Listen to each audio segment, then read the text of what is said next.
Hi, I'm Rachel, and this is my Author's Answer video for May 2022.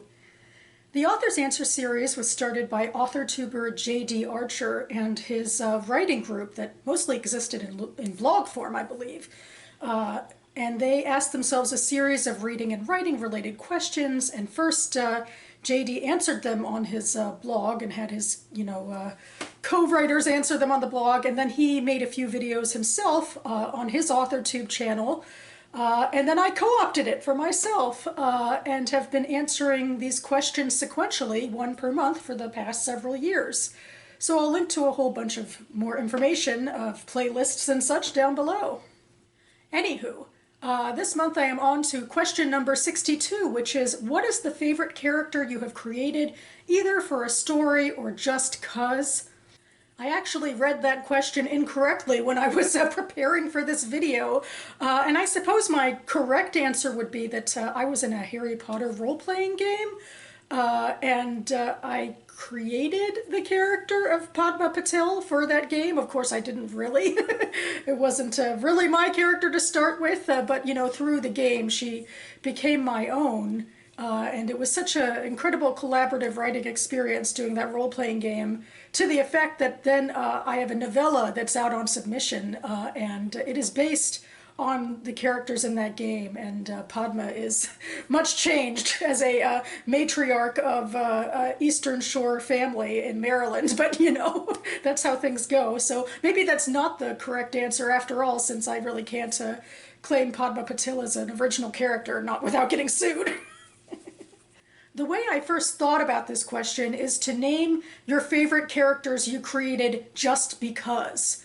And I was thinking, along the lines of writing a novel-length work. Usually there's a bunch of characters that have to parade through in subplots just to at least give some sort of texture to the world around the main characters and plot.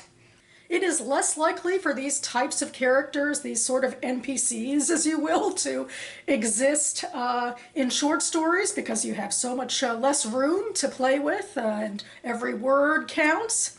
But in fact, I do have a couple of characters like that in the short story that I am currently writing. The reason for that is that the story kind of has to do with a Mean Girls situation, where we have some women kind of griping at each other and antagonizing each other, and one of them comes from like a cliquish group. So I needed a couple of characters to sort of flesh out the clique, to say that she's part of a group, even though they themselves aren't really that important to the story other than for that texture.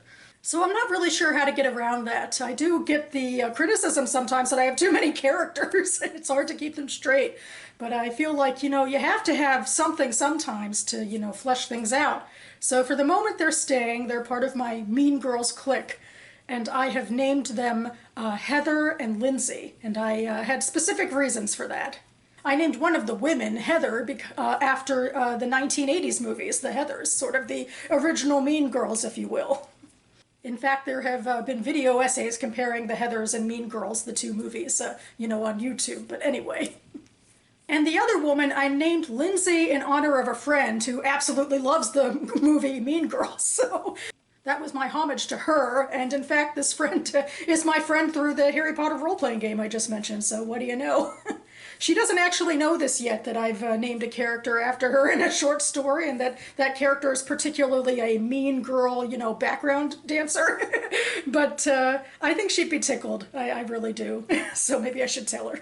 So yeah, I guess to go back to a broader point, that's my conundrum. How do you sort of flesh out a world and say that there's more characters who live in it than, the specific characters you're following, without confusing things too much? I have, in fact, some characters in my short story, like my protagonist's sister, who doesn't have a name, and that's rather explicitly because I felt like, she didn't need one and it would just be confusing. Even though she, has lines sometimes, she's just known as Dana's sister, So. But for now, Heather and Lindsay have names because I don't know how to refer to them otherwise. I can't quite say Mean Girl number 1 and number 2 in the story, so what do you know?